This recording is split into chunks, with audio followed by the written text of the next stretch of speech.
Hi, my name is Andy Dale. I'm a 27-year-old factory worker who volunteers with the Nature Conservancy in Lansing, Michigan.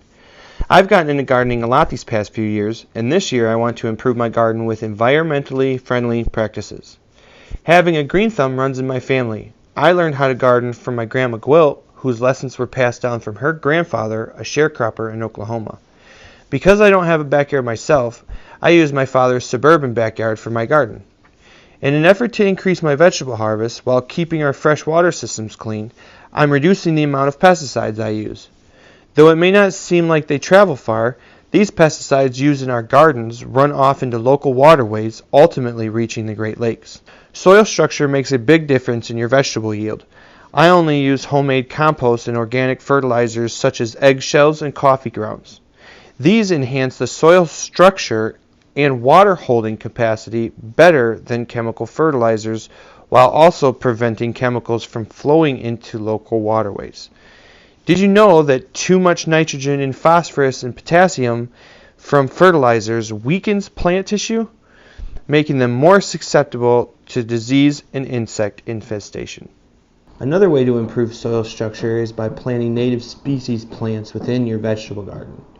Native species plants are perennial plants that add nutrients to the soil and reduce erosion since they don't need to be dug up and replanted each year. Companion planting is also a great technique to improve your soil structure without using fertilizers. This is where you grow plants together that benefit from each other's growth. For example, by planting corn, beans, and squash in the same row, it saves space and adds to soil nutrition for each of the three plants. This is called the Three Sisters Native American growing technique. I kick off my garden pretty early in the season. I'm growing cool season vegetables like lettuce and beans to plant in April, so I germinate seeds indoors as early as in late February. After the seedlings sprout, I'll transplant them to a growing tray and place them by a sunny window. Once they've gotten to be a few inches tall, I'll move them outside. One of my biggest challenges last year was pest control.